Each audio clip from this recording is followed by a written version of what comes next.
आज का संदेश हम तक प्रस्तुत करेंगे। प्रार्थना के भाव में, समर्पण के भाव में परमेश्वर की उपस्थिति में रहे। आइए हम अपने सर को झुकाएं, प्रार्थना में चले।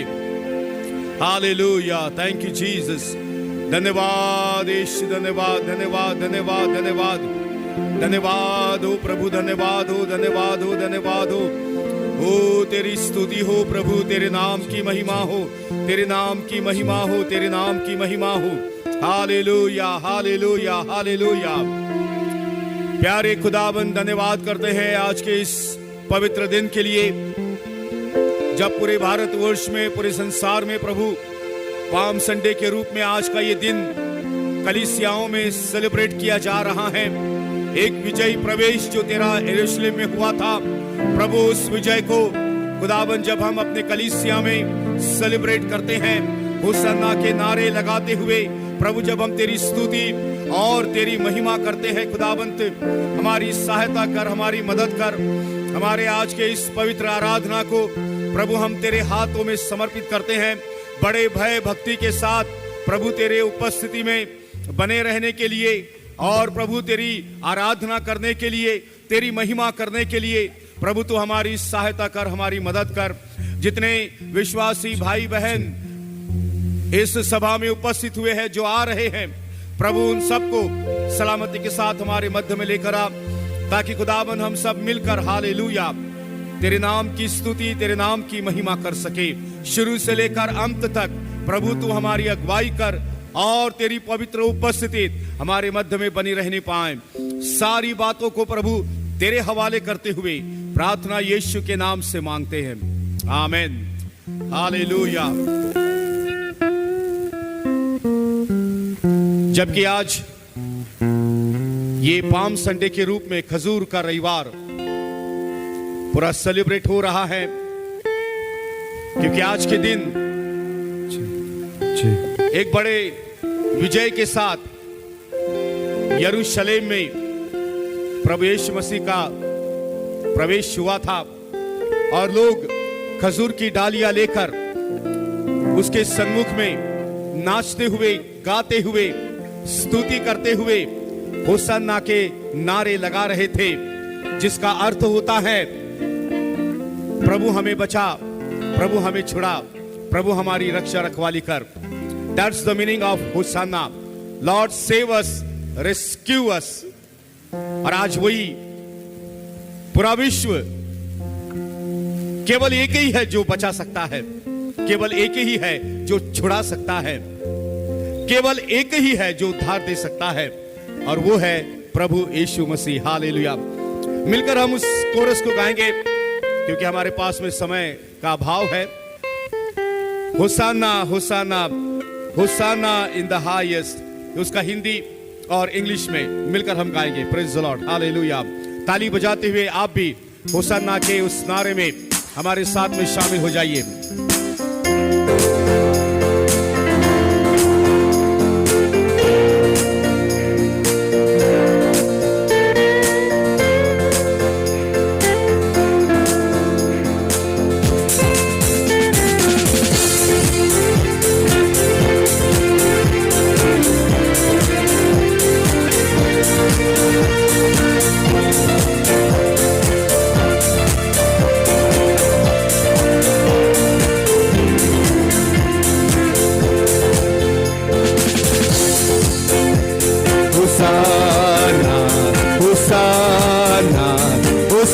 In the higher, Hosanna, Hosanna, Hosanna in the higher.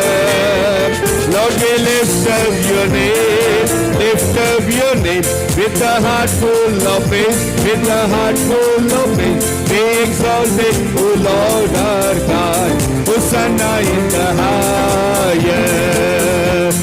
Hosanna, Hosanna, Hosanna in the high. Hallelujah, Hosanna, Hosanna, Hosanna in the higher. Lord, we lift up your name, lift up your name, with a heart full of faith, with a heart full of faith. Be exalted, O Lord our God. Hosanna in the highest.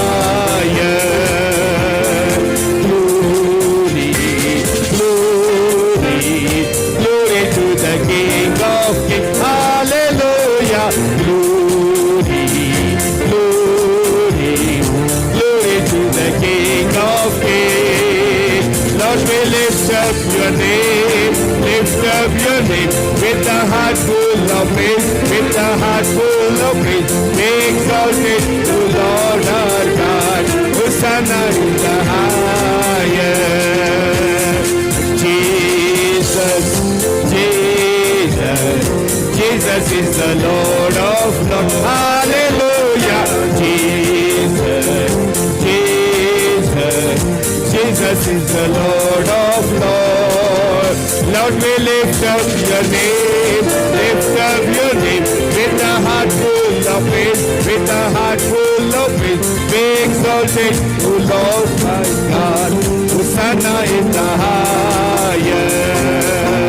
Hosanna, Hosanna, आसमानों के आसमान में. Hosanna, Hosanna, आसमानों के आसमान में.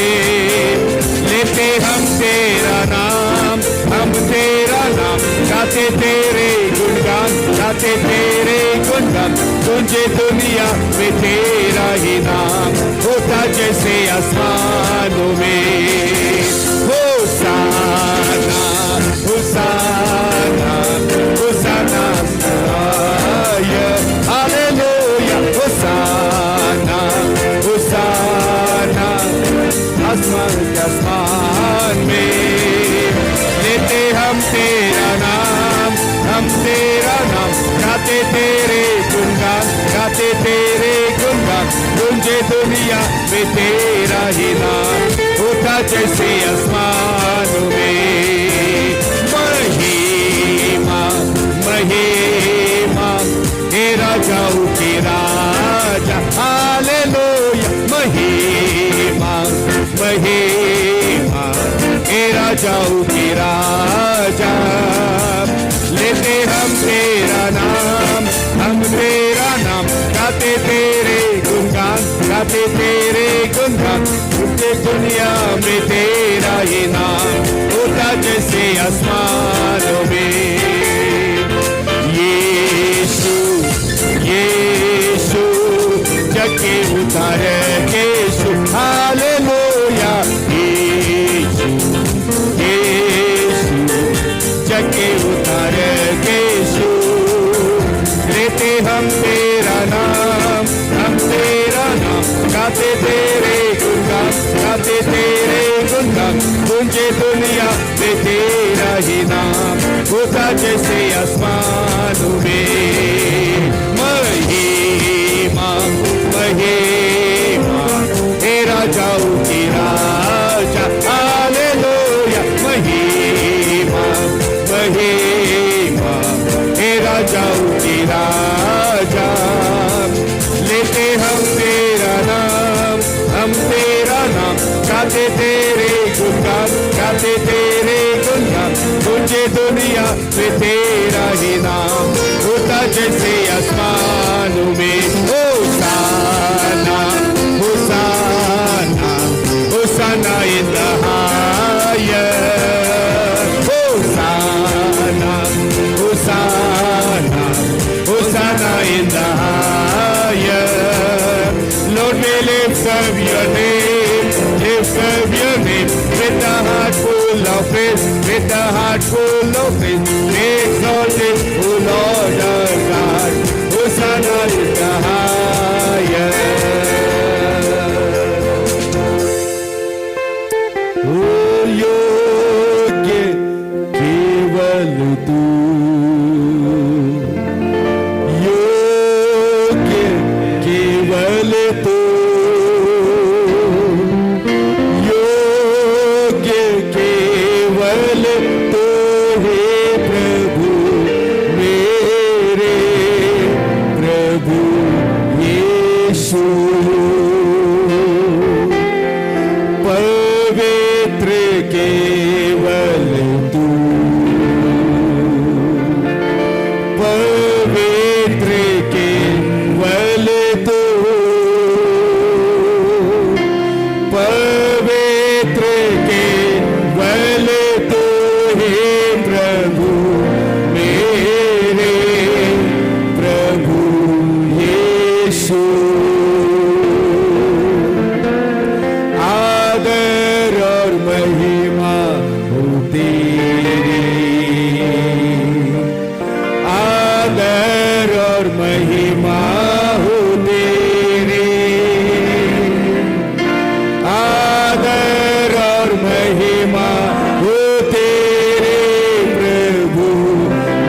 Alpha omega है तू,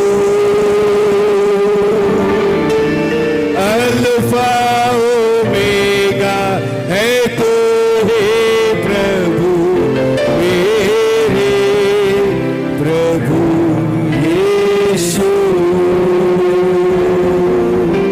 अपने हाथों को उठाते हुए, जो राजाओं का राजा है, प्रभुओं का प्रभु है, सेनाओं का यहोवा परमेश्वर है। Hallelujah, hallelujah. मिलकर उसका धन्यवाद करें, उसके नाम की स्तुति, उसके नाम की महिमा करें। वो आदर के योग्य परमेश्वर है, महिमा के योग्य परमेश्वर है, स्तुति के योग्य परमेश्वर है, प्रशंसा के योग्य परमेश्वर है, ओ जय जयकार के योग्य परमेश्वर है। मिलकर हम उसको सराहें, हालेलुया, उसके नाम का धन्यवाद करें। Praise the Lord, hallelujah, hallelujah, hallelujah. Thank you Jesus, thank you Lord. कृपया अपने स्थान पर हम बैठ जाएं। हालेलुया। कुछ विनतियां आपके सन्मुख में रखना चाहूंगा, मेहरबानी करके ध्यान से सुनिएगा और आपके कौटुंबिक प्रार्थना में, आपके व्यक्तिगत प्रार्थना में इन विनतियों को आप अवश्य स्मरण करते रहें। विशेष करके हमारे वरिष्ठ पासवान डॉक्टर मैथ्यू के थॉमस के लिए, जैसे कि कल पास्टर निखिल राज गुप्ता ने यह सूचना दी कि आगामी 13 अप्रैल 7:30 के लगभग उनका ओपन हार्ट सर्जरी होने जा रहा है। उन्होंने विशेष विनती दिया गया है और डॉक्टरों ने भी कहा है कि विशेष करके प्रार्थना करते रहे कि उनके हार्ट के मसल्स जो है वो मजबूत रहने पाए, तंदुरुस्त रहने पाए, और विशेष करके उन तमाम जो डॉक्टर्स की टीम रहेंगी, हम उनके लिए प्रार्थना करें, परमेश्वर उन्हें सुबुद्धि प्रदान करे ताकि यह ऑपरेशन जो है, सर्जरी है, आशीषित रूप में कामयाब होने पाए। हम उनकी प्रिय पत्नी मिसेस एलिजाबेथ थॉमस के लिए और उनके सारे बच्चों के लिए प्रार्थना करें, जबकि ऑब्जर्वेशन में पाए जाते हैं। प्रार्थना करें परमेश्वर का एक विशेष अनुग्रह हमारे पासवान के ऊपर में बना रहने पाए और परमेश्वर उन्हें कामयाबी दे, तंदुरुस्ती प्रदान करे, और प्रार्थना करें कि दैवीय आरोग्यता में, दैवीय चंगाई में, दैवीय स्वास्थ्य में वे बने रहने पाए। कुछ समय के पश्चात हम उनका संदेश जो कलीसिया के नाम आया है, हम अवश्य सुनने जा रहे हैं। लेकिन जबकि पूरे भारतवर्ष में उनके लिए प्रार्थनाएं हो रही हैं, आप कलीसिया से अनुरोध है कि जब कभी आप अपने घरों में कौटुंबिक प्रार्थना, आपकी कौटुंबिक प्रार्थना होती है, आपकी व्यक्तिगत प्रार्थना होती है, अवश्य स्मरण करें हमारे पासवान के लिए, ताकि आगामी समय में जब उन्होंने कहा था कि वे जुलाई माह में हमारे मध्य में आएंगे, प्रार्थना करें कि आशीषित रूप में और अच्छी आरोग्यता के साथ हम उनको हमारे मध्य में देखने पाए। उसके साथ साथ उनके बड़े भाई साहब डॉक्टर जॉर्ज थॉमस को भी हम प्रार्थना में स्मरण करते रहे, प्रभु का अनुग्रह उनके ऊपर में रहने पाए। पास्टर जेम्स चेरियन के लिए भी प्रार्थना करते रहे, परमेश्वर उनकी भी सहायता करे, काफी कमजोरी अवस्था में है, प्रभु उन्हें भी बलवंत करने पाए। सुबह डॉक्टर जॉन निर्मल का फोन आया था, उनके पिताजी भाई दामोदर गांव में कल से उनकी तबीयत ठीक नहीं है, प्रभु उनकी भी सहायता मदद करने पाए। पास्टर जयंता के बेटे रिजॉइस के लिए प्रार्थना करें, बुखार से पीड़ित है, प्रभु उन्हें छूने पाए, चंगाई देने पाए। और अन्य जो प्रार्थनाएं आपके सन्मुख में रखी जाती है, आप जानते हैं, उन तमाम बीमार व्यक्तियों के लिए, उनके लिए भी हम प्रार्थना करते रहें। विशेष करके हमारे विद्यार्थी भाई बहन आज के पश्चात, आज कल और परसों तक यहाँ से रुखसत हो जाएंगे, अपने अपने स्थानों की ओर जाएंगे। हमारे टीचर और स्टाफ भी छुट्टियों में जा रहे हैं, तो उनमें से कोई आ पाएंगे, कोई नहीं भी आ पाएंगे। वो जहां भी जाते हैं, परमेश्वर उनकी निगरानी करे, उनकी सहायता मदद करे, उनकी रक्षा रखवाली करे, और जिस क्षेत्र में जाते हैं प्रभु उनको वहां पर में इस्तेमाल करे। प्रभु की बरकत, प्रभु की आशीष उनके जीवन पर बनी रहने पाए और प्रभु उनके कार्य में उन्हें संपन्नता दे, सफलता दे और उसके द्वारा प्रेज़ लॉर्ड प्रभु के नाम की महिमा होने पाए। हमारे कलीसिया के हर एक परिवार के लिए भी आप लगातार प्रार्थना करते रहें, विशेष करके वे लोग जो बाहर में रहकर पढ़ाई कर रहे हैं, कार्य कर रहे हैं, प्रभु उनकी भी सहायता और उनकी भी मदद करने पाए। एग्जाम्स चल रही है, कुछ की हो गई है, रिजल्ट का इंतजार कर रहे हैं, तो हम प्रार्थना करें एक अच्छा रिजल्ट उनको आने पाए।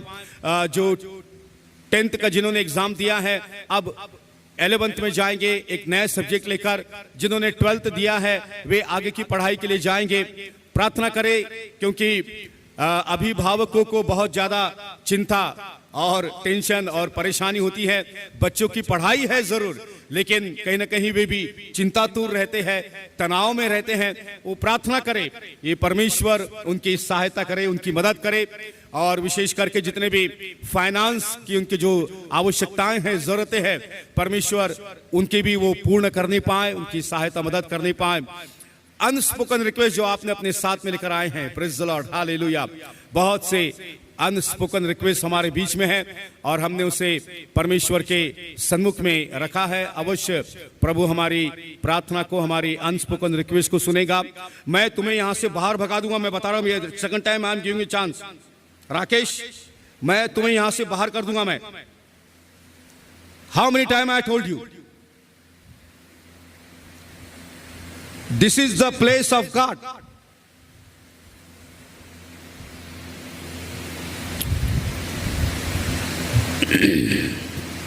प्रार्थना करते रहे जितने हमारे प्रैक्टिकल में यहाँ पर में हमारे विद्यार्थी भाई रहेंगे उनके लिए, और जितने टीचर, स्टाफ और हमारे पासवान यहाँ पर में रहकर सेवा करते हैं, हम उनके लिए भी प्रार्थना करें कि परमेश्वर उनकी भी सहायता और मदद करने पाए। और आने वाले समय में जो भी सभाएं यहाँ पर में होती हैं, हम उनके लिए भी प्रार्थना करें कि उसमें भी प्रभु की बरकत और आशीष बनी रहने पाए। मैं चाहूंगा कि हम सब अपने स्थानों पर खड़े हो जाएं। अगर आपके पास में पवित्र शास्त्र है, अगर आपने पवित्र शास्त्र लेकर आए हैं, इस समय हम मिलकर पढ़ेंगे साम 24, भजन 24। ये महिमा में राजा के संबंध में ये भजन है और मैं चाहूंगा कि हम एक साथ मिलकर पढ़ेंगे। सामूहिक पाठ हम सब ऊंचे स्वर के साथ में मिलकर पढ़ेंगे, क्योंकि ये विजयी प्रवेश राजा का हो रहा है, उससे संबंधित यह भजन है। और मैं चाहूंगा कि हम अपनी भजन अपनी बाइबल में देखें और एक साथ मिलकर हम इसको पढ़ेंगे। भजन 24 एक साथ पढ़े। पृथ्वी और जो कुछ उसमें है यहोवा ही का है, जगत और उसमें निवास करने वाले भी, क्योंकि उसी ने उसकी नींव समुद्र के ऊपर दृढ़ करके रखी और महानदों के ऊपर स्थिर किया है। यहोवा के पर्वत पर कौन चढ़ सकता है और उसके पवित्र स्थान में कौन खड़ा हो सकता है? जिसके काम निर्दोष और हृदय शुद्ध है, जिसने अपने मन को व्यर्थ बातों की ओर नहीं लगाया और न कपट से शपथ खाई है, वह यहोवा की ओर से आशीष पाएगा और अपने उद्धार करने वाले परमेश्वर की ओर से धर्मी ठहरेगा। ऐसे ही लोग उसके खोजी है, वे दर्शन के खोजी याकूब वंशी है। हे फाटको अपने सिर ऊंचे करो, हे सनातन के द्वारों ऊंचे हो जाओ, क्योंकि प्रतापी राजा प्रवेश करेगा। वह प्रतापी राजा कौन है? परमेश्वर जो सामर्थी और पराक्रमी है, परमेश्वर जो युद्ध में पराक्रमी है। हे फाटको युद्ध में पराक्रमी है, अपने सर ऊंचा करो। हे सनातन के द्वारों तुम भी खुल जाओ, क्योंकि प्रतापी राजा प्रवेश करेगा। वह प्रतापी राजा कौन है? सेनाओं का यहोवा वही प्रतापी राजा है। हालेलुया। 9 और 10 आयत फिर एक बार हम मिलकर पढ़ेंगे। हे फाटको अपने सिर ऊंचे करो, हे सनातन के द्वारों तुम भी खुल जाओ, क्योंकि प्रतापी राजा प्रवेश करेगा। वह प्रतापी राजा कौन है? सेनाओं का यहोवा वही प्रतापी राजा है। हालेलुया। अपने हाथों को उठाते हुए उस राजा के लिए हम धन्यवाद करें जो बड़े विजय के साथ में, हालेलुया, प्रवेश कर रहा है, जिसने प्रवेश किया था। Praise the Lord, hallelujah, hallelujah.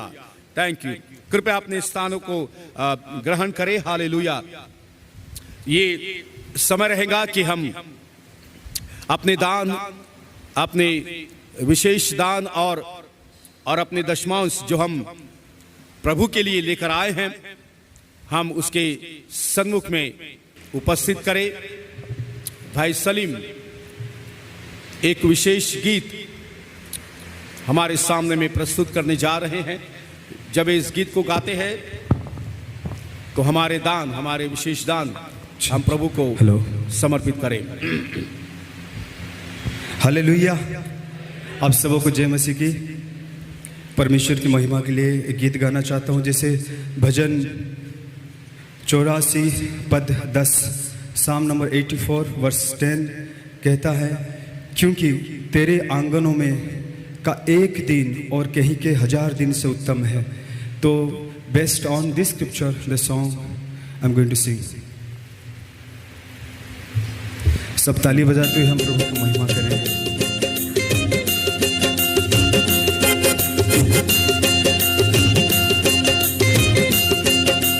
फिर हम सब ताली बजाए प्रभु के लिए।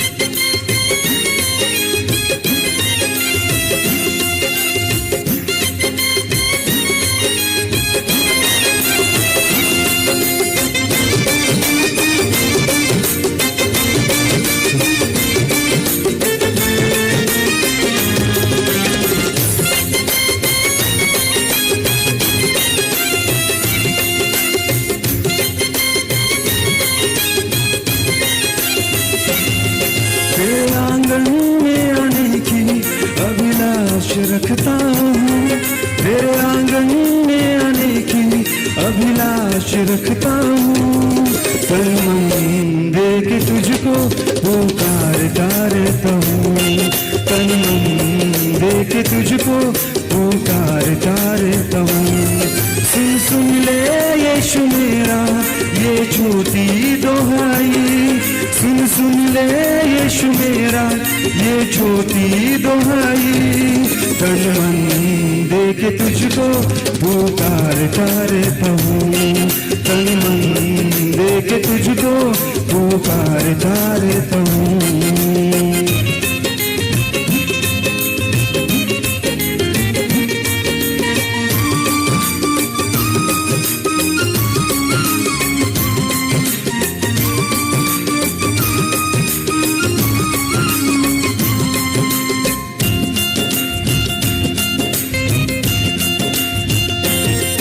तेरी रूह पाने की आकांक्षा करता हूँ।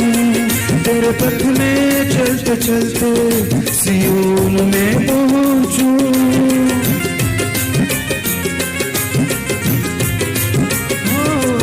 तेरी रूह पाने की आकांक्षा करता हूँ।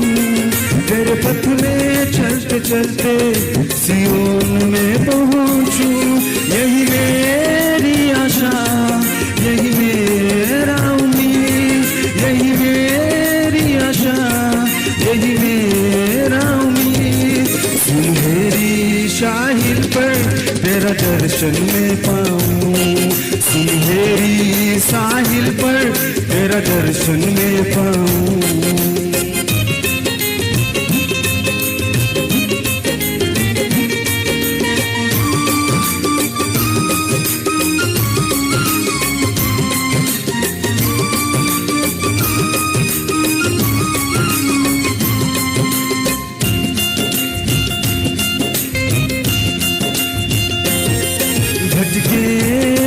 दिल को तेरे पास लाता हूँ। टूटे हुए प्राण को अर्पण करता हूँ।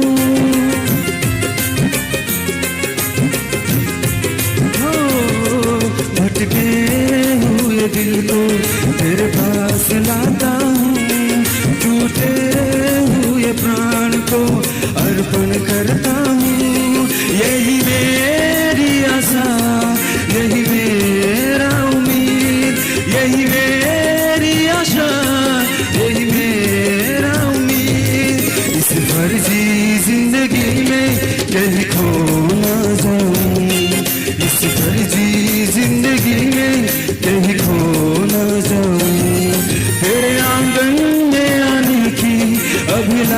रखता हूँ, तेरे आंगन में आने की अभिलाष रखता हूँ। तन मन दे के तुझको पुकारता रहता हूँ, तन मन दे के तुझको पुकारता रहता हूँ। सुन सुन ले यीशु मेरा ये छोटी दुहाई, सुन सुन ले यीशु मेरा ये छोटी दुहाई। तन मन दे के तुझको पुकारता रहता हूँ, तन मन दे के तुझको पुकारता रहता हूँ। सुनहरी साहिल पर तेरा दर्शन ले पाऊँ, सुनहरी साहिल पर तेरा दर्शन ले पाऊँ। हालेलुया, थैंक यू, धन्यवाद इस सुंदर गीत के लिए। सूचनाएं इस प्रकार हैं, 5 तारीख से लेकर तो 9 तारीख तक हमारी पैशन वीक की विशेष सभाएं रहेंगी। 5, 6 और 8 ये शाम को CITS में 7 बजे हमारी आराधना रहेंगी, 7 से 8 1 घंटा। फिर 7 तारीख को शुक्रवार हमारा गुड फ्राइडे 11:30 बजे हमारी आराधना शुरू होगी, 3 बजे तक चलेंगी। उसमें हमारे कलीसिया के विभिन्न भाई बहनों को 7 वाणियों के ऊपर में प्रकाशन डालना है, बोलना है। आप उनके लिए भी प्रार्थना करें। कोई तो पहली बार खड़े होकर उस वाणी को बोलेगा। प्रार्थना करें कि प्रभु उनकी सहायता मदद करने पाए।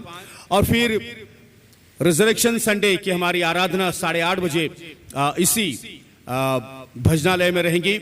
इस सप्ताह कोई विजिटिंग नहीं रहेगा क्योंकि हमारी सभाएं चलती रहेगी, तो इनके लिए प्रार्थना करें। और विशेष करके मेरे लिए भी प्रार्थना करें। 3, 4, 5 ELC चर्च में उन पैशन वीक में वहां पर बुलाया है, और प्रभु मेरी भी सहायता मदद करे और अपनी सेवकाई के लिए प्रभु इस्तेमाल करने पाए। आइए समय हम प्रार्थना में चलेंगे, सारी विनतियों को लेकर, उठाए हुए दान को लेकर। और मैं अनुरोध करूंगा कि पास्टर निखिल संक्षिप्त में प्रार्थना में हमारी सहायता मदद करें। आइए अपने सिरों को झुकाएं और हम प्रार्थना में जाएंगे। पराक्रमी परमेश्वर, धन्यवाद करते हैं आज के सुंदर दिन के लिए पिता, जब तेरे उस आगमन की खुशी हम मनाते हैं। प्रभु हम धन्यवाद करते हैं पिता परमेश्वर कि तुम्हारे पापों के लिए इस जगत में आया, मारा गया, गाड़ा गया और जी उठा और हमें लेने के लिए आने वाला है। हम प्रार्थना करते पिता, होने पाए जिस प्रकार से यरूशलेम में वो विजयी प्रवेश जब तूने किया प्रभु, लोगों ने तेरा स्वागत किया। होने पाए आज के इस दिन में जितने लोग तुझे नहीं जानते पिता, अपने अपनी जिंदगियों में तुझे अपने जीवन में स्वीकार करने पाए, स्वागत करने पाए। होने पाए पिता जितने लोग मायूस है, दुखी है, चिंतित है, अशांति में है, तेरी वो शांति और तेरी वो प्रेम होने पाए पिता, तेरी उपस्थिति का अनुभव अपने जीवन में करने पाए। तू हर एक की जिंदगी में प्रवेश कर, उनकी जिंदगी को तू बदल दे पिता परमेश्वर। हम धन्यवाद करते हैं पिता कि तमाम प्रार्थना विनतियां जो हमारे बीच में रखी गई, विशेषकर हमारे वरिष्ठ पासवान के लिए प्रार्थना करते पिता। जब 13 तारीख को उनका शल्य चिकित्सा होना है, हम तेरे हाथों में उन्हें सौंप देते हैं पिता। जितने भी डॉक्टर्स, चिकित्सक और मेडिसिन, तमाम उन बातों में पिता जब वो प्रवेश करते हैं, हमारी प्रार्थना है प्रभु की सारी बातें, हर एक चीज उनके लिए अनुकूल रहने पाए। कोई भी प्रकार का पिता परमेश्वर दुष्प्रभाव कहीं दिखाई न दे और शल्य चिकित्सा बड़े ही सफलतापूर्वक पूर्ण होने पाए। परिवार वाले जब उनके संग है पिता, उन्हें भी नया बल प्रदान कर, नई आशा प्रदान कर। होने पाए पिता कि एक अच्छी खबर हम वहां से सुनने पाए। विशेषकर मिस्टर दामोदर के लिए प्रार्थना करते पिता, वे भी जब ठीक महसूस नहीं कर रहे, उन्हें भी तू चंगाई दे पिता। हमारी साप्ताहिक सभाओं के लिए तेरे विशेष प्रार्थना करते पिता। जितने भी मीटिंग्स इस सप्ताह में होने हैं पिता, हम तेरे हाथों में सौंपते हैं। हर एक वक्ता को तेरे हाथों में सौंपते हैं। विशेष हमारी प्रार्थना पिता उस गुड फ्राइडे सर्विस के लिए, जब 7 वाणियां बोली जाएंगी, कुछ लोग पहली बार बोलेंगे, हम प्रार्थना करते पिता उनमें से हर एक को तो अपने अनुग्रह के आड़ में छिपा ले पिता। उनके द्वारा से तू हमसे बोल और बातचीत कर। आज के संदेश के लिए विशेष प्रार्थना करते हैं, जब वरिष्ठ पासवान के द्वारा, तत्पश्चात पास्टर जयंता के द्वारा जब तेरे वचनों को हम सुनते हैं पिता, होने पाए हमारे लिए एक बड़ी आत्मिक उन्नति का कारण हो। तेरे उस प्रवेश के अर्थ को हम समझने पाए और अपनी जिंदगी में पिता परमेश्वर तेरी और निकटता में हम बढ़ते चले जाएं। पास्टर विल्सन की अपनी अगुवाई में सहायता की हम धन्यवाद करते हैं पिता। आराधना की टीम के लिए हम धन्यवाद करते हैं प्रभु। हर एक बातों में सभा की शुरुआत से लेकर अंत तक हमारे जीवन से केवल तेरी महिमा होती चली जाए। धन्यवाद करते हमारी प्रार्थना को सुना, उद्धार करता यीशु के नाम से मांगते हैं, आमेन, आमेन, हालेलुया। अब जो संदेश हमारे वरिष्ठ पासवान का कलीसिया के नाम आया है, उस संदेश को हम सुनने जा रहे हैं। उसके पश्चात पास्टर जयंता आएंगे और जो संदेश प्रभु ने उनको दिया है वो संदेश देते हुए अंतिम प्रार्थना आशीर्वाद वचन के साथ समय पर हम अपनी सभा को समाप्त करने पाए। प्रभु के मधुर नाम में आप सबों को हम नमस्कार देना चाहते हैं। आज जब हम पाम संडे की सर्विस में आए हुए हैं, हमारी प्रार्थना ये है, आज से लेकर रिजरेक्शन संडे तक हम उसके अनुग्रह के छत्र छाए में बने रहें। बुधवार को, शुक्रवार को, शनिवार को, इतवार सुबह अवश्य आए, गुरुवार की सभा को ना भूले। प्रभु ने चाहा मैं शुक्रवार की प्रभोज की आराधना में भी लघु संदेश लाऊंगा और उसका अनुग्रह इतना मेरे जीवन में है। रिजरेक्शन संडे मॉर्निंग में भी मैं एक छोटा संदेश लाना चाहता हूं। आप लोग हमारे लिए प्रार्थना कर रहे हैं, कई मैसेजेस आ रहे हैं, लेकिन मुझे उन मैसेज का जवाब देने का समय नहीं है। मुझे अपने हेल्थ को देखना है। प्रभु ने चाहा अप्रैल 13 मेरी ओपन हार्ट सर्जरी होने जा रही है। आपसे मेरा अनुरोध है, हमारे लिए विशेष रूप से प्रार्थना करें कि सर्जरी स्मूथ होने पाए, साथ ही साथ स्पीडी रिकवरी के लिए। प्रभु का धन्यवाद हो। आप लोग की प्रार्थना के कारण मैं दिन पर दिन मजबूत होते जा रहा हूं।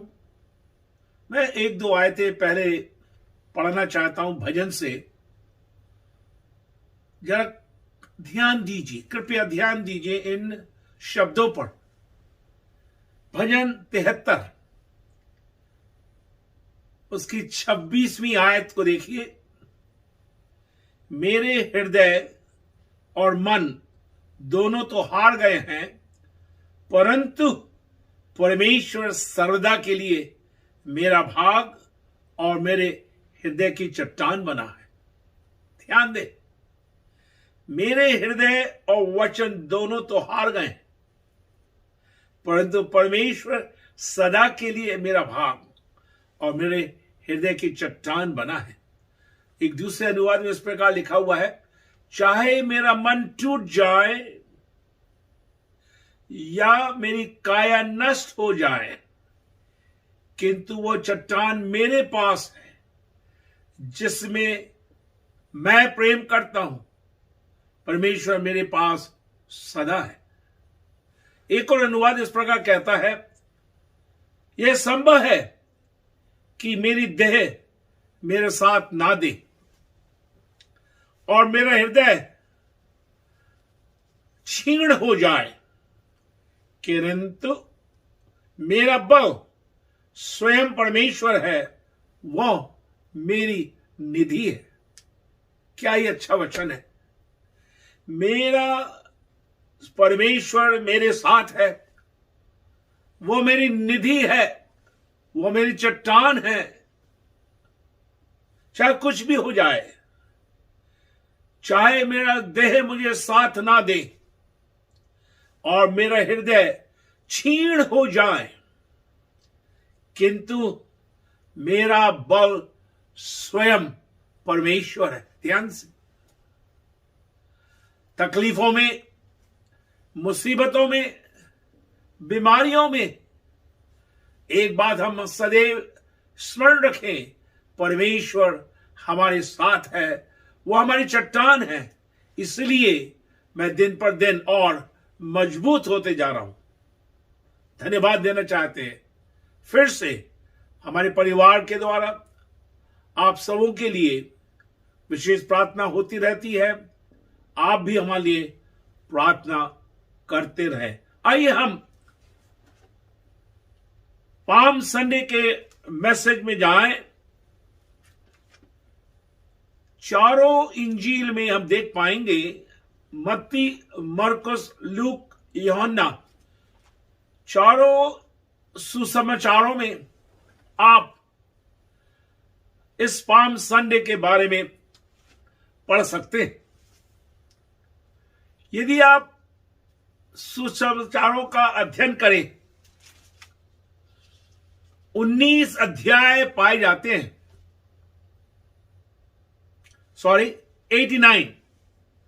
89 chapters are there.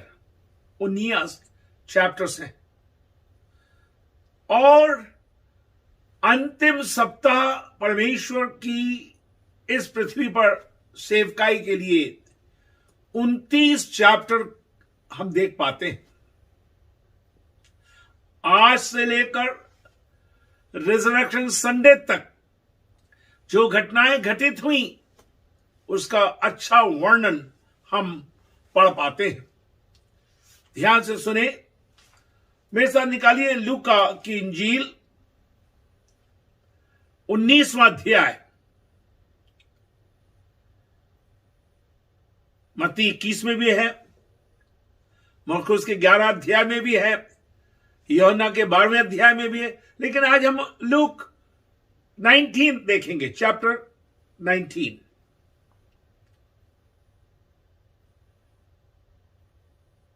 ये बातें कहकर वह यरूशलेम की ओर उनके आगे आगे चला।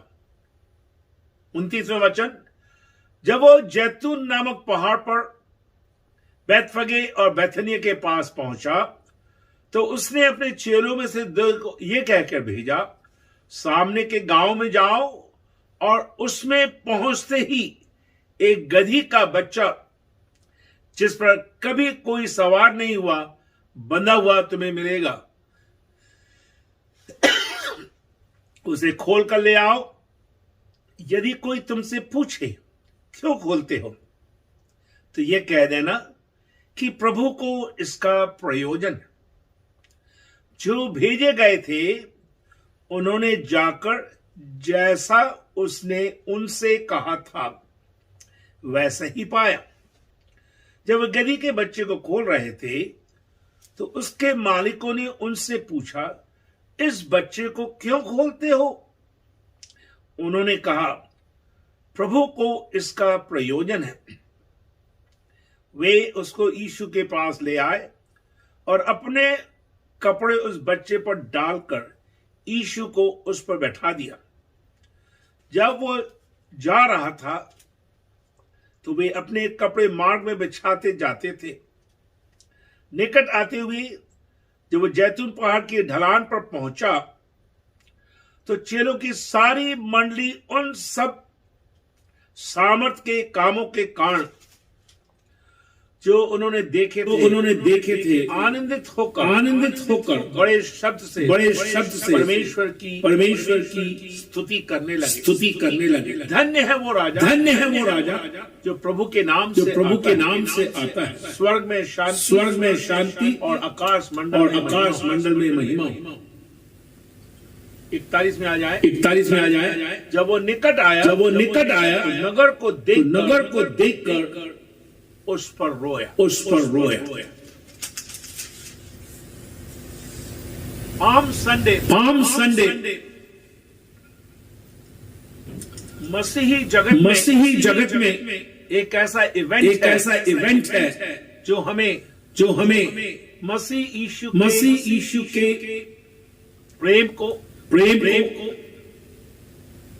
उसकी नम्रता को दिखाता है।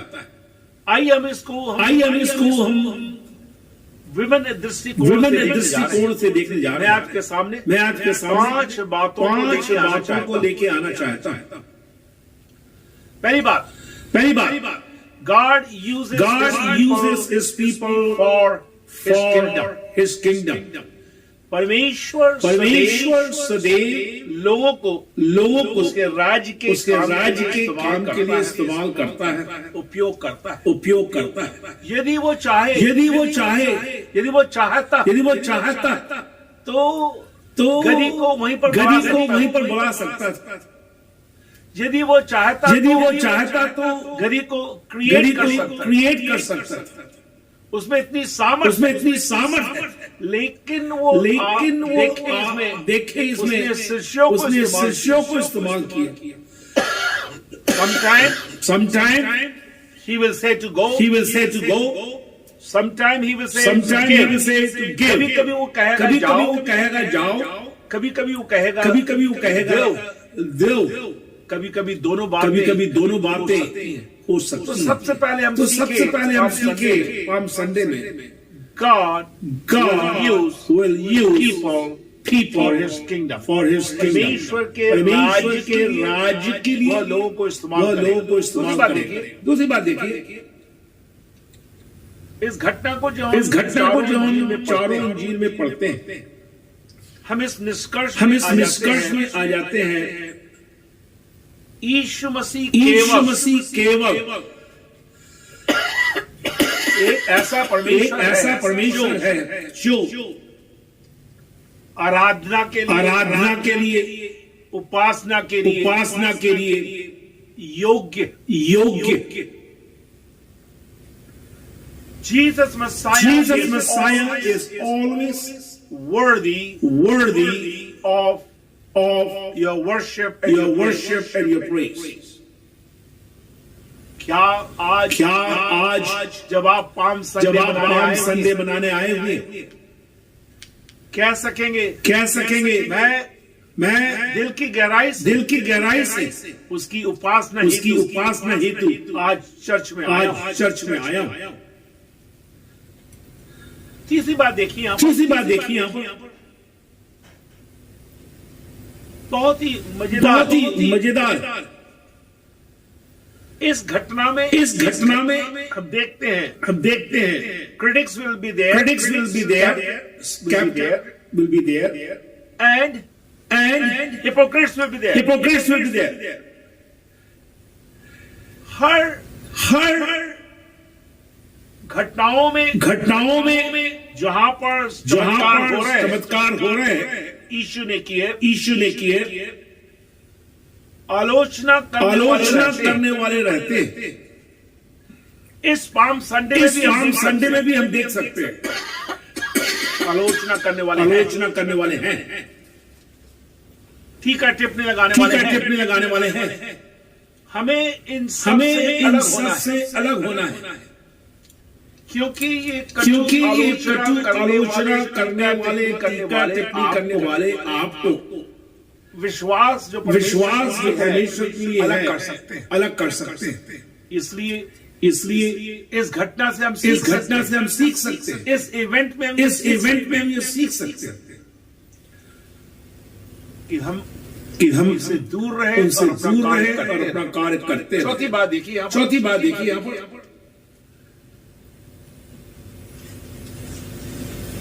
Jesus weeps.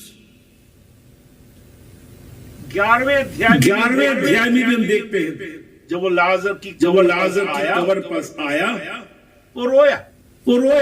और यहाँ पर जब वो यरूशलेम को देख रहा है, वहाँ वो रोता है।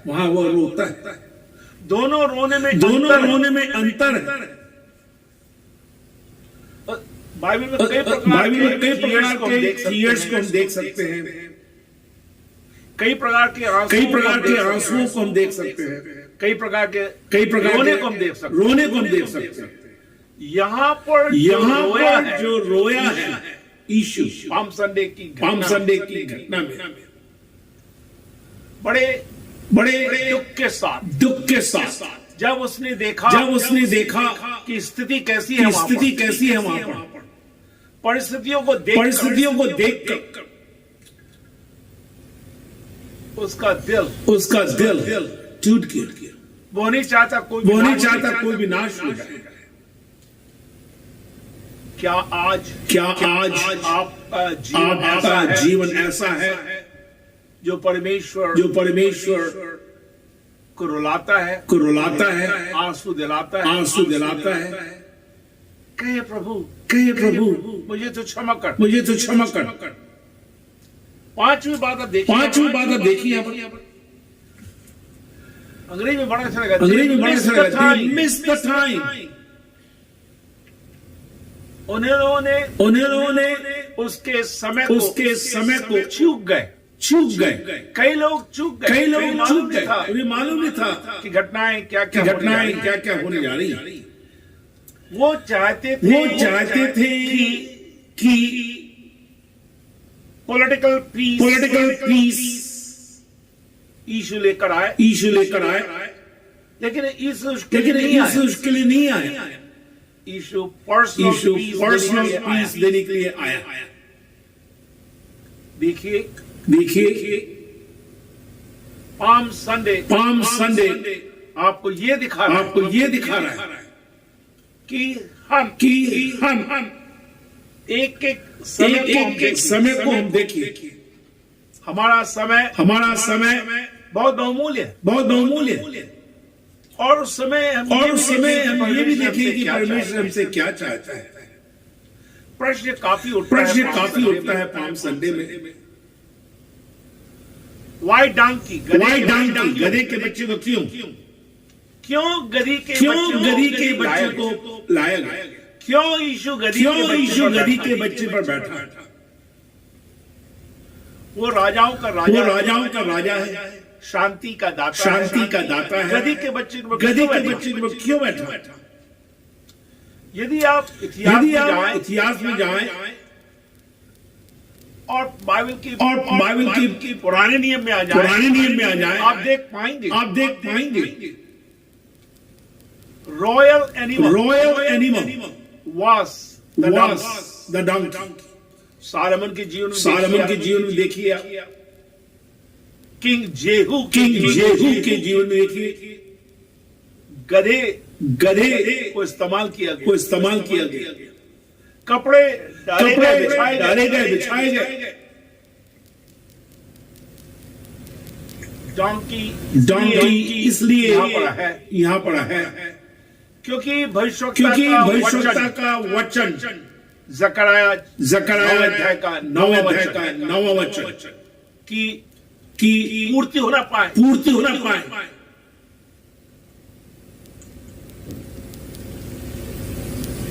118 भजन की पूर्ति हो सके।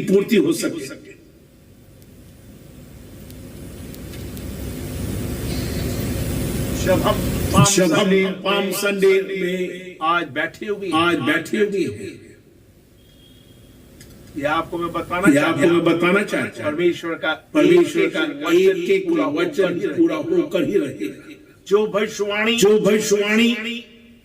500 से अधिक वर्ष पूर्व हुई कि यीशु गधी के बैठकर आएगा, वो पूर्ण हो गई। ये वचन जो हम पढ़ते हैं सत्य वचन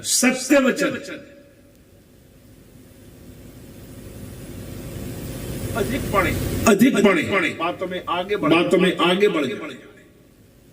कई बातें मैं बोलना चाहता हूं, लेकिन काफी रिस्ट्रिक्शन होने के कारण मैं यहीं पर समाप्त करना चाहता हूं। लेकिन दो बात याद रखें। अभी जो हम पाम संडे बना रहे हैं, ये हमें भविष्य के पाम संडे को भी बताता है। मेरे साथ निकालिए फ्यूचर पाम संडे कहां पर? प्रकाशित वाक्य 7वां अध्याय 9वें वचन में जाए। इसके बाद मैंने दृष्टि की और देखो, हर एक जाति और कोई लोग और भाषा में से कैसी बड़ी भीड़, कोई गिन नहीं सकता था। श्वेत वस्त्र पहने, अपने हाथों में खजूर की डालियां लिए सिंहासन के सामने और मेमने के सामने खड़ी हुई। एक दिन आने वाला है हमारा क्लाइमेक्स ऑफ पाम संडे, जब हम सब अपनी खजूर की डालियों को लेकर उस मेमने के सामने खड़े हो जाएंगे और ये कहेंगे उद्धार के लिए हमारा परमेश्वर अपने आप को हम जांच। उसका उसका धन्यवाद करें, आनंद से भर जाए, स्तुति हमारे जीवन में सदैव रहने पाए। इस प्रकार जब हम करेंगे तो हमें बहुत आशीष देगा। देखिए क्या कहता है यहाँ पर, फीसद निकाली वापिस जाए। धन्य है वो राजा जो प्रभु के नाम से आता है। स्वर्ग में शांति और आकाश मंडल में महिमा। जब वो जन्मा उस समय संदेश यह था पृथ्वी में शांति। लेकिन यहाँ हम देखते हैं स्वर्ग में शांति और आकाश मंडल में महिमा।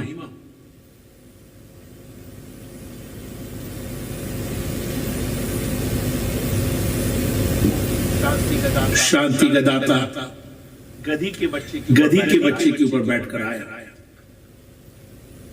Donkey symbolizes service, submission, peace, humility. चार बात।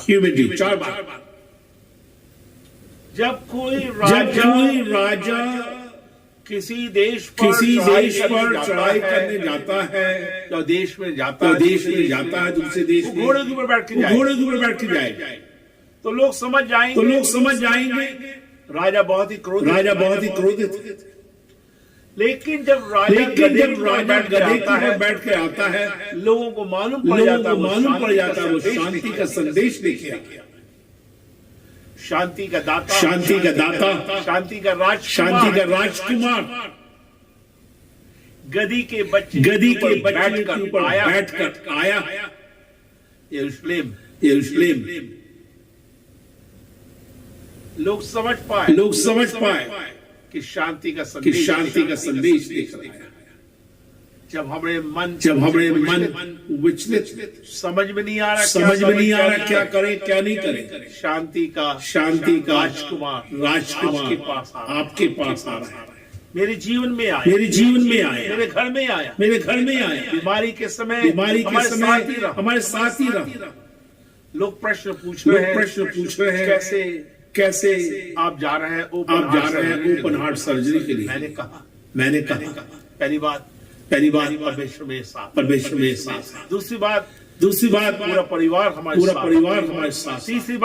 तीसरी बात कलीसिया के लोग PCG के विश्वासी भाई बहन मेरे साथ। चौथी बात पूरे भारत के विश्वासी भाई बहन और यहाँ पर करीबन 3,000 इंटरसेसर हमारी प्रार्थना कर रहे हैं। इसलिए हम खुश, हम आनंदित। हम कभी भयभीत नहीं होते। चिंताएं होती हैं कभी, लेकिन चिंताओं को हम परमेश्वर को डाल देते हैं। मैं आप सबों से फिर गुड फ्राइडे के दिन मिलना चाहता हूँ। सात वाणी के पश्चात मैं प्रभुज के बारे में उसके दुख के बारे में कुछ बातों को लेकर आऊंगा। अवश्य बुधवार को आए, गुरुवार को आए 7 बजे शाम को। गुड फ्राइडे हम लोग 11:30 बजे जमा हो रहे हैं। 11:30 से लेकर 3 बजे तक प्रभुज की आराधना भी है। एक पास्टर हमारे संदेश देंगे, मैं लघु संदेश दूंगा। हम सब मिलकर प्रार्थना करेंगे। आइए हम इस दिन के लिए परमेश्वर को धन्यवाद तो देते। महान परमेश्वर हम धन्यवाद देना चाहते हैं हमारे विश्वासी भाई बहनों के लिए।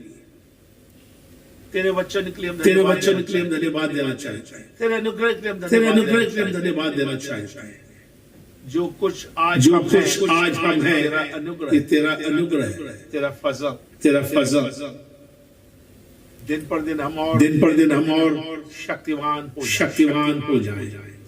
तेरी दृष्टि हमारे चर्च में सदैव बनी रहे। हम धन्यवाद देते हैं विश्वासी भाई बहनों के प्रेम के लिए हम धन्यवाद देना चाहते हैं। हम घटे और तू बढ़ जाए।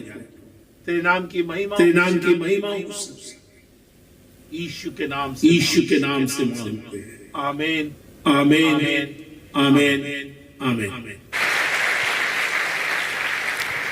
क्योंकि हमारे मुख्य पासवान के द्वारा अति सुंदर वचन प्रभु आज हमें सुनने के लिए मौका दिया, इसलिए हम धन्यवाद लगातार करते रहे। आज एक विशेष रविवार है, आप सब जानते हैं, क्योंकि आज की इस रविवार की सभा में हम सब परमेश्वर की स्तुति और महिमा करें।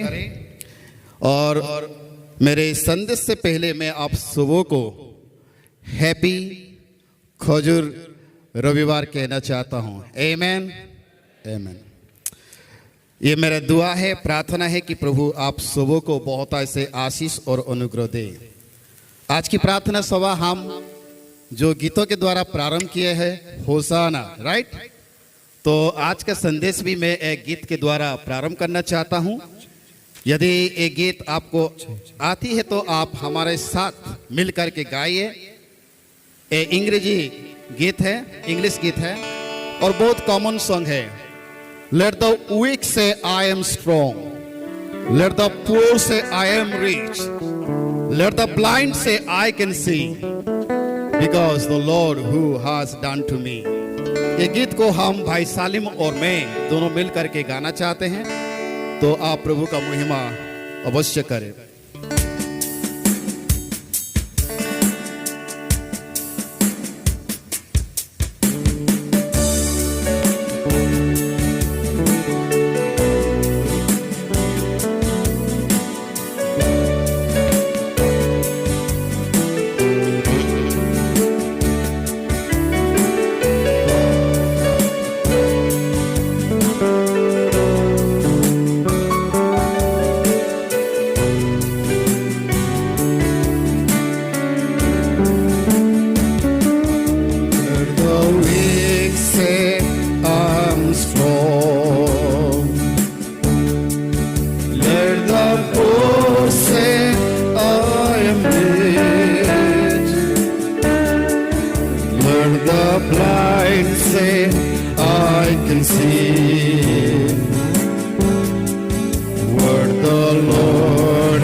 Christ has set me free.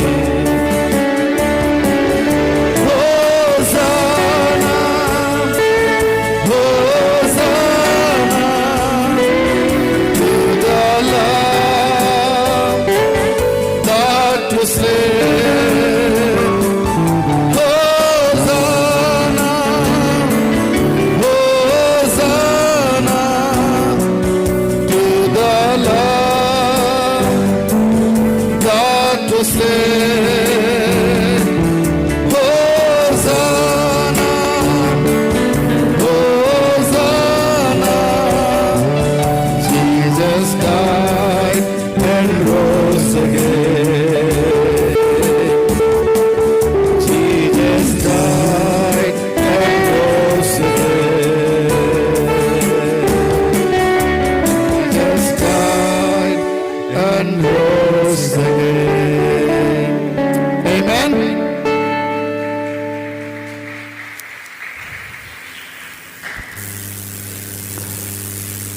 जो मैं हमारे मुख्य वास्तवन का द्वारा जो संदेश आज दिया गया है सुन रहा था, लगभग मेरा भी संदेश उस डायरेक्शन में है। उसका मतलब ये है कि प्रभु का आत्मा अपने दासों के द्वारा हम लोगों के साथ वार्तालाप करते हैं। तो आज मेरा पास 25 मिनट है, मैं कोशिश करूंगा 25 मिनट के समय में प्रभु का संदेश को आपके सामने रखना चाहता हूं। आज का जो शीर्षक है मैं इस प्रकार रखा हूं, triumphal entry of Jesus into Jerusalem. Triumphal entry of Jesus into Jerusalem, यीशु का यरूशलेम में विजय प्रवेश, यानी यीशु का यरूशलेम में विजय यात्रा।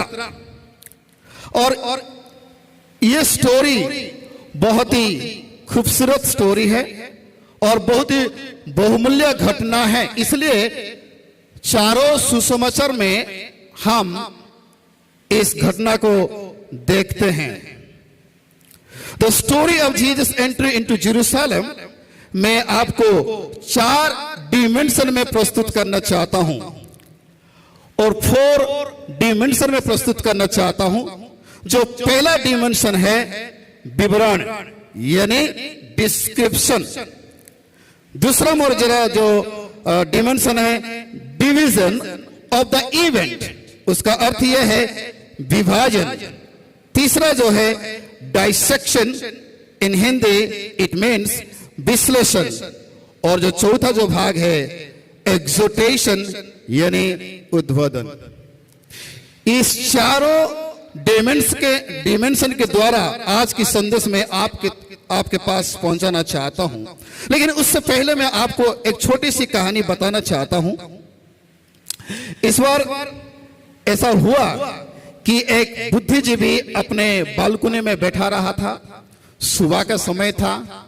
और जो बुद्धिजीवी लोग हैं वो बहुत सोचते हैं, नया चीजों को सीखना चाहते हैं, नया आइडिया को लोगों के बीच में बांटना चाहते हैं और नया नया रीति से कार्य को करना चाहते हैं। और उन्होंने एक चिड़िया को देखा और चिड़िया बहुत सुंदर लगी और उन्होंने सोचा क्यों ना मैं वो चिड़िया को पकड़ लूंगा। और वो चिड़िया को हाथ में लिया और पकड़ लिया। और कुछ समय के बाद चिड़िया ने बोलने लगी, बातचीत करने लगी। तो बुद्धिजीवी का दिमाग में ऐसा सोच आया, अरे ये चिड़िया कैसे बोल सकती है। तो उन्होंने वो चिड़िया के साथ कुछ समय व्यतीत किया, वार्तालाप करते रहे। और एक दिन चिड़िया ने कहा, कब तक मैं आपके साथ रहूंगा, मुझे तो जाने दीजिए, मुझे रिहा किया जाए। लेकिन बुद्धिजीवी साहब ने कहा, नहीं, मैं आपको नहीं छोड़ूंगा। तो चिड़िया ने कहा, यदि आप मुझे छोड़ दोगे मैं आपको 3 रत्न दूंगा। जब बुद्धिजीवी ने रत्न का शब्द सुना, उनको भी रत्न का प्राप्त करने के लिए ख्वाहिश है, क्योंकि कुछ अलग अलग नया नया चीजों को प्राप्त करने का उनका शौक था। तो उन्होंने कहा, ठीक है, मैं यदि आपको छोड़ दूंगा तो आप मुझे पक्का 3 रत्न प्रदान करोगे? और चिड़िया ने कहा अवश्य मैं करूंगा। तो उन्होंने इस एग्रीमेंट के साथ चिड़िया को छोड़ दिया।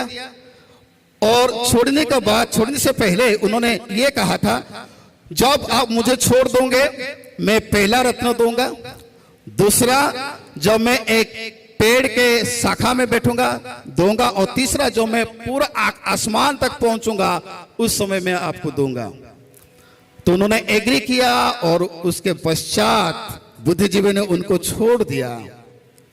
और पहला जो रत्न यानी जो जिंदगी के लिए जो शिक्षा था, यह था कि कभी भी अपने द्वारा जो गलती हो गया वो गलती के लिए टॉर्चर मत करना। कभी भी अपने आप को टॉर्चर मत करना। जिंदगी में गलतियां हो जाती है, लेकिन वो गलती को लेकर के आप अपने आप को टॉर्चर मत करना। उसके बाद में चिड़िया पेड़ के पास जा करके शाखा में बैठ गया और दूसरा जो विषय उनको कहा कि कभी भी कोई भी विषय में आप विश्वास ना करना जो कि कॉमन सेंस का बाहर है। जो कॉमन सेंस अलाउ नहीं करता है वो चीजों को कभी भी आप विश्वास मत करना। और आसमान जाने के पश्चात चिड़िया ने हंसने लगी। तो बुद्धिजीवी ने बोला, अरे क्या हो गया, आप क्यों हंस रहे हो? मेरा तीसरा रत्न तो मुझे दे दो। और उन्होंने इतना हंसने का पश्चात उन्होंने कहा,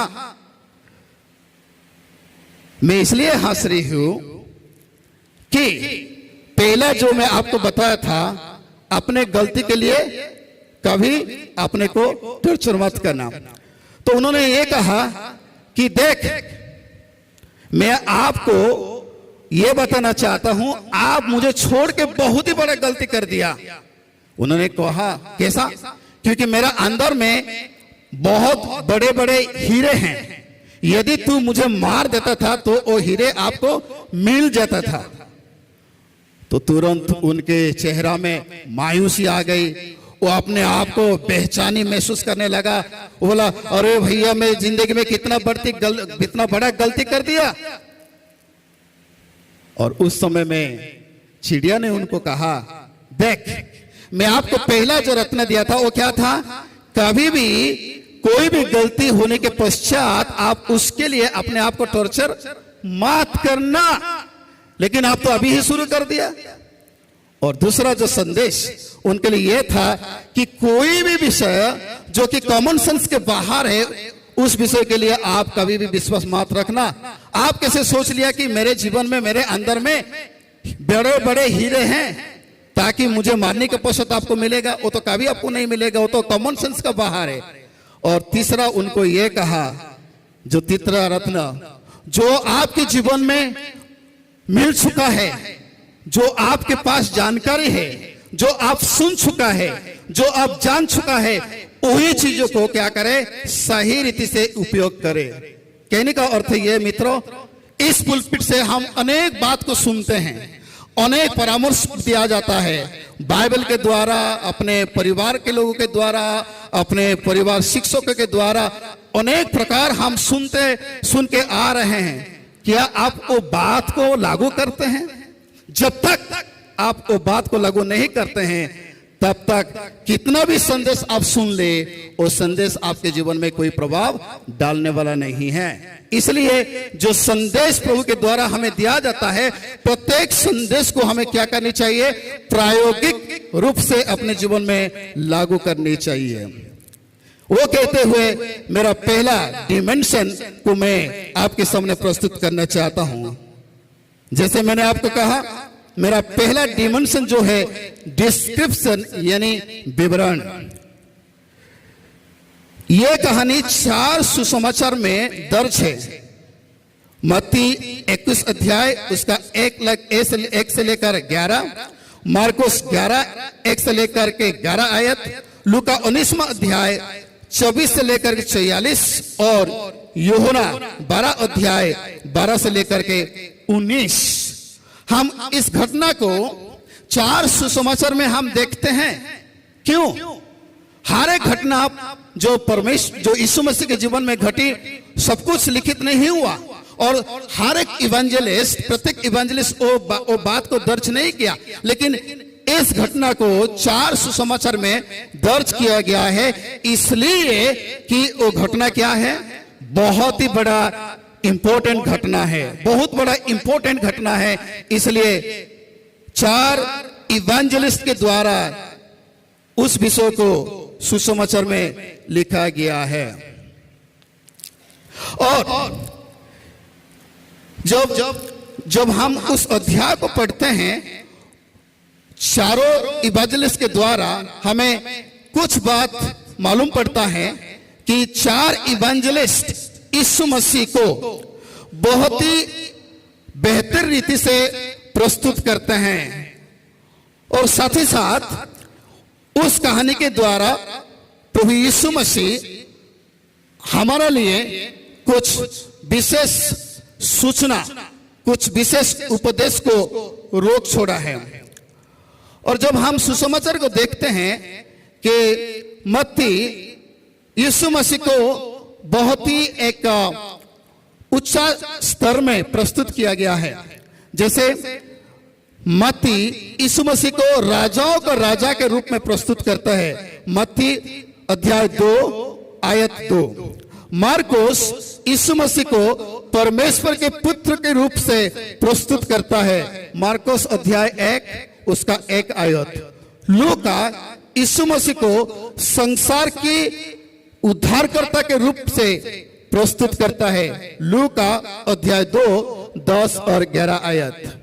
और यूहन्ना यीशु मसीह को परमेश्वर के मेमने के रूप में प्रस्तुत करता है, यूहन्ना अध्याय 1 उसका 29 आयत में हम देखते हैं। The story of the triumphal entry of Jesus into Jerusalem affirms the fulfillment of the Old Testament prophecy which was prophesied 500 years before.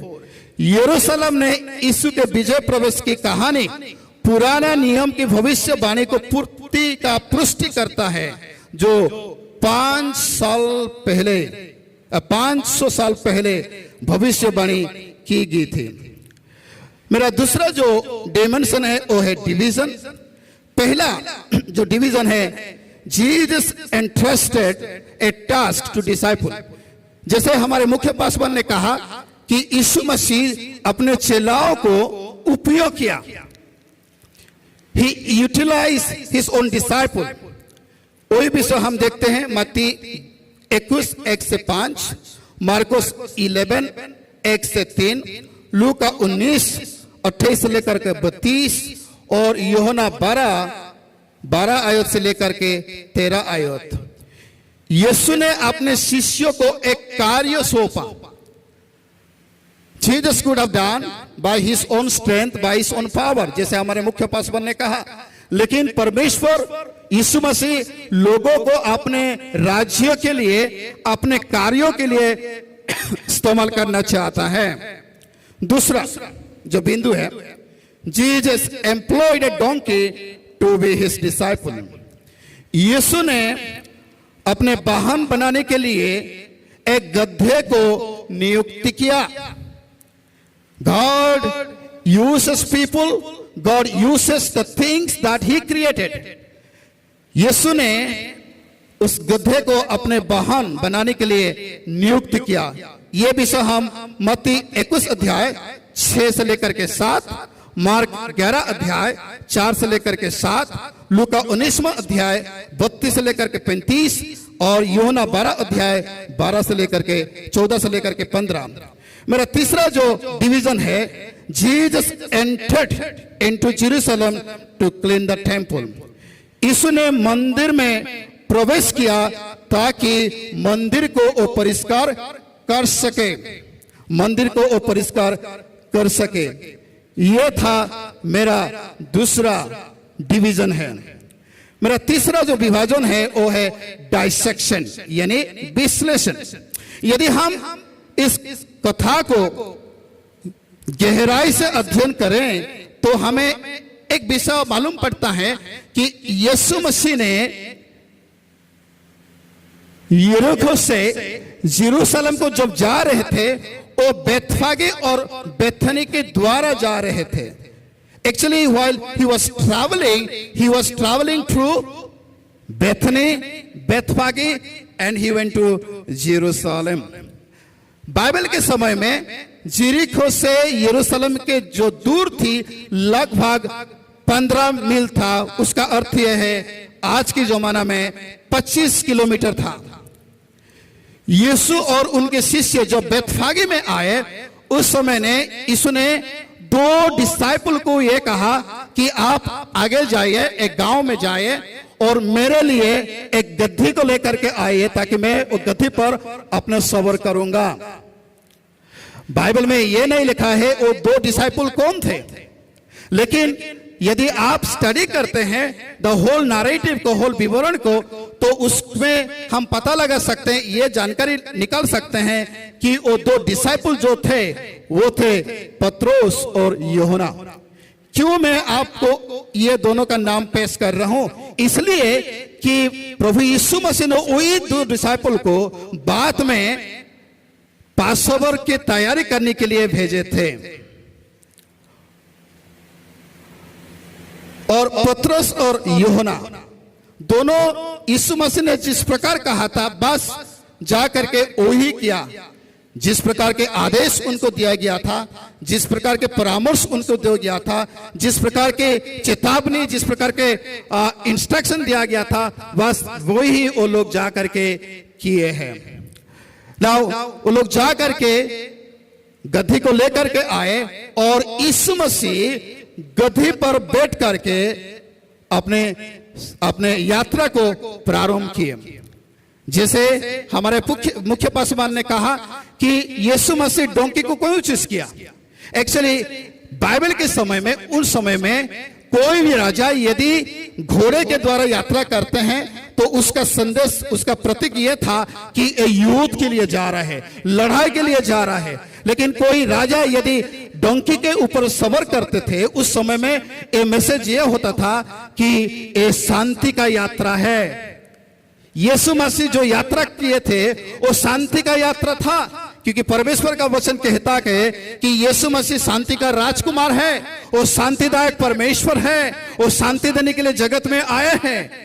तो इसलिए यीशु मसीह डोंकी के ऊपर, गद्दी के ऊपर बैठ के गए ताकि एक शांति का संदेश लोगों के पास पहुंच सके। गांधी ने एक यात्रा प्रारंभ किया, लगभग 4000 किलोमीटर यात्रा था। उनके यात्रा भारत जोड़ो यात्रा था, लेकिन हमारे प्रभु यीशु मसीह का यात्रा शांति का यात्रा था। वो शांतिदायक परमेश्वर है और जगत को शांति देने के लिए वो यात्रा प्रारंभ किए थे।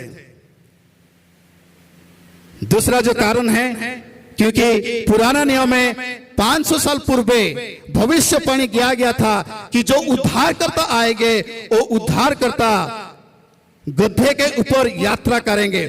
वो फुलफिलमेंट के लिए यीशु मसीह ने गधे को इस्तेमाल किया। तीसरा जो मेन कारण है, यीशु मसीह ने गधे को इसलिए चुना कि गधे नम्रता का प्रतीक है। बाइबल कहता है जो व्यक्ति अपने आप को नम्र करते हैं, प्रभु वो व्यक्ति को क्या करते हैं, अपने लिए उपयोग करते हैं। घमंड को प्रभु दूर निकाल देते हैं, परंतु नम्र व्यक्ति को प्रभु ने अपने के लिए, अपने सेवकाई के लिए और अपना महिमा के लिए उपयोग करते हैं।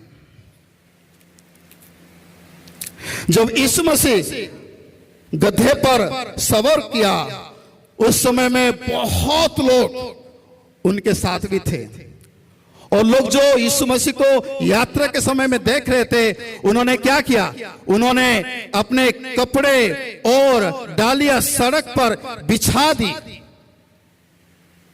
वो लोग जो कुछ भी किया उसका अर्थ यह है कि अपने प्रेम को जाहिर किया, अपने भक्ति को प्रकट किया, अपने आदर और सम्मान को यीशु मसीह को प्रकट किया। मेरे मित्रों, उनके जो व्यवहार था प्रभु यीशु मसीह के प्रति, वो लोग अपने पास जो कुछ भी था सब कुछ प्रभु यीशु मसीह के लिए दे दिया था। देने के लिए हमें इंतजार करने की जरूरत नहीं है। God doesn't wait till you get rich, you will get the money। नहीं है, जो कुछ भी है सब कुछ आप प्रभु के लिए दे सकते हैं। जो कुछ भी है, जो आपके पास फिलहाल है वो भी प्रभु के लिए आप दे सकते हैं। तो मेरे मित्रों, हमेशा हमें याद रखना चाहिए कि प्रभु यीशु मसीह को अपने प्रेम और अपना प्यार, अपना भक्ति, अपना आदर, सम्मान प्रकट करना चाहिए। उसको करने के लिए हमें सालों भर इंतजार नहीं करनी चाहिए। कभी कभार ऐसा हो जाता है कि सब कुछ जब हो जाएगा तब मैं प्रभु को दूंगा, अभी क्यों दूंगा, अभी तो मेरा पास नहीं है। लेकिन प्रभु तब तक इंतजार करने वाले नहीं है। जो कुछ भी आपके पास आवे है इस वक्त, वो भी आप प्रभु के लिए दे सकते हैं, क्योंकि प्रभु को आदर सम्मान करने के लिए हमेशा हमारे पास समय है। जब चाहे तब आप प्रभु को आदर और सम्मान दे सकते हैं, क्योंकि वही हमारा कर्तव्य है, वही हमारा रिस्पॉन्सिबिलिटी है। जो यीशु मसीह जा रहे थे उस समय में लोग ने कहा होसाना होसाना। होसाना का वास्तविक जो मुख्य जो अर्थ है, it's a cry for deliverance. वो लोग चिल्ला चिल्ला के ये बोल रहे थे कि help us, save us, deliver us. शायद वो लोग जान रहे थे कि भजन 50:15 में लिखा गया है, संकट के समय में तू मुझे पुकार और मैं तुझे सहायता करूंगा। ये परमेश्वर का वचन है। वो लोग परमेश्वर का वचन को विश्वास कर रहे थे, इसलिए वो लोग यीशु मसीह जब जा रहे थे उस समय में वो लोग पुकार रहे थे, प्रार्थना कर रहे थे, चिल्ला चिल्ला के प्रभु यीशु मसीह से वो कह रहे थे, हे परमेश्वर पिता, तू हमें सुरक्षा कर, हमें बचा ले। There was a cry for a deliverance, cry for a salvation. और बाइबल में लिखा है जब यीशु मसीह यरीहो से यात्रा प्रारंभ करने वाले थे उस समय में 2 अंधे थे, और 2 अंधे यीशु मसीह जा रहा है वो सुनते हुए उन्होंने चिल्ला चिल्ला के प्रभु यीशु मसीह से ये कहा, हे दाऊद का संतान, हम पर दया कर। जो प्रभु यीशु मसीह ने उनके आवाज को सुन लिया, तुरंत उनके आंखों को रोशनी प्रदान कर दिया। मेरे मित्रों, प्रभु के लिए कोई भी विषय असंभव नहीं है। वो सुनना चाहता है दिल के धड़कन को, वो सुनना चाहता है हृदय को, क्राई को। When you cry from the bottom of your heart, God will honor. प्रभु यीशु मसीह हमेशा अपने लोगों का प्रार्थना को कदर करता है, आंसुओं को देखते हैं। जो कोई भी प्रार्थना हम दिल से, गहराई से, विश्वास से और बड़ी समर्पण के साथ करते हैं, प्रभु यीशु मसीह हमारा प्रार्थना को सुन लेते हैं। क्यों वो लोग यीशु मसीह से वो कहने लगे, सेव अस, बचा लो? क्योंकि बाय द टाइम लोगों को ये मालूम हो गया था कि केवल यीशु मसीह ही उद्धार करता है। क्यों मैं कह रहा हूं? क्योंकि जब यीशु मसीह यरीहो से यात्रा कर रहे थे उस समय में 2 अंधे को प्रभु यीशु मसीह ने तुरंत चंगाई कर दिया, और एक अंधे का नाम था बर्तिमेउस, जो कि मार्कुस लिखित सुसमाचार में हम देखते हैं। उसके साथ साथ जो यीशु मसीह जा रहा था लूका 19वां अध्याय में, उसमें देखते हैं जकरयास को प्रभु यीशु मसीह ने उद्धार प्रदान कर दिया था। और साथ ही साथ जो यीशु मसीह ने बेथनी की ओर गए थे उस समय में लाजरोस को भी मृत्यु से उठा दिया था। लोगों को मालूम पड़ गया था कि वो एक व्यक्ति जो कि उद्धार दे सकता है। ये पहचानना जरूरी है, हम जानना जरूरी है कि यीशु ही केवल हमें उद्धार दे सकता है। That conviction should be there in our heart. If you are not convicted in your heart, you are not going to cry. जैसे मैं एक पिता हूं, मेरे बच्चे 101% जानते हैं यदि मैं मेरे डैडी को ये चीज बता दूंगा, ये बात बता दूंगा, वो निश्चित रूप से हमारे लिए करेगा। इसलिए वो आके मुझे बताते हैं, क्योंकि वो जानते हैं।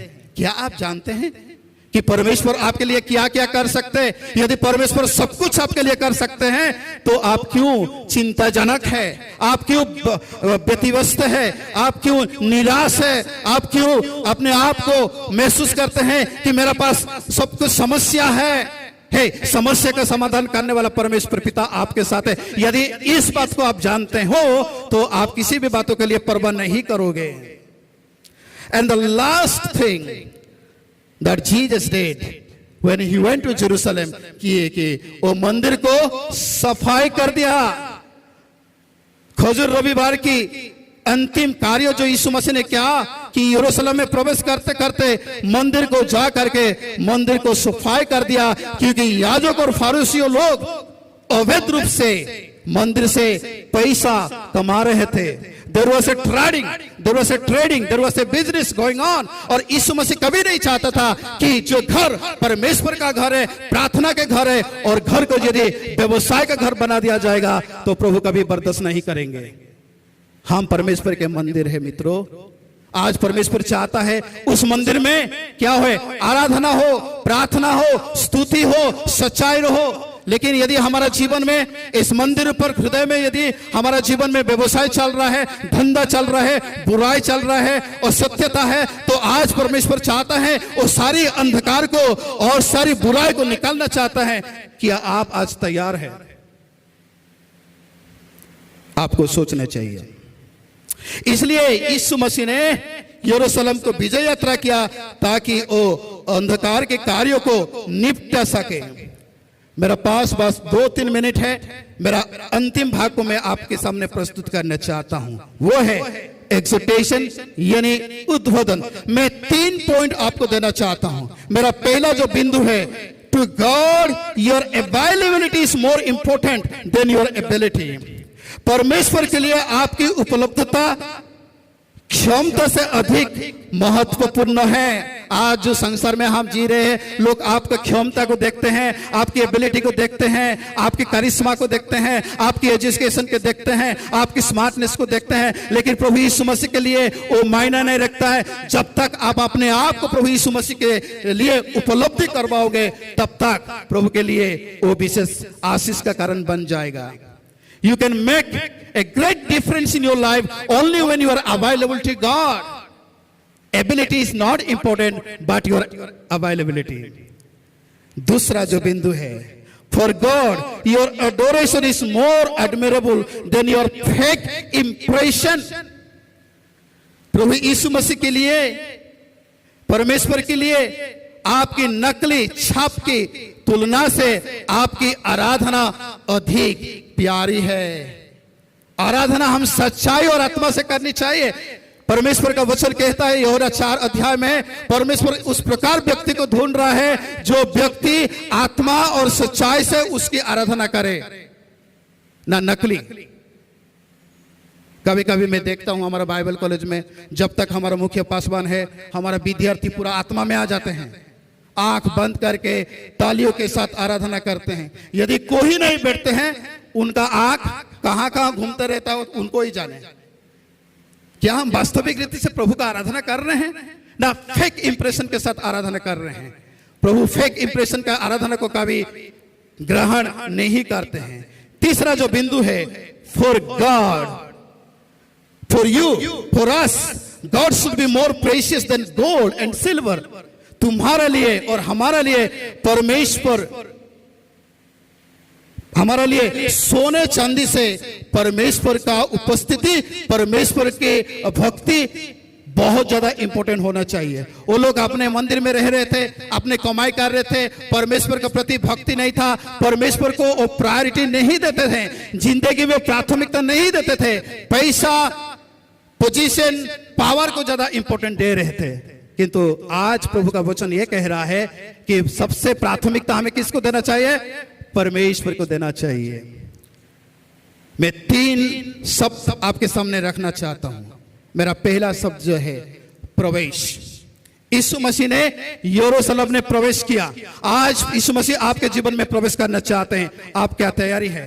प्रकाशित वचन में लिखा जा रहा है कि यीशु मसीह आकर के ठक ठक ठक ठक करके आपको बोल रहा है, मैं अंदर आना चाहता हूं, आपके साथ संगति करना चाहता हूं, आपके साथ संगति करना चाहता हूं और वार्तालाप करना चाहता हूं। कि आप क्या आज तैयार है?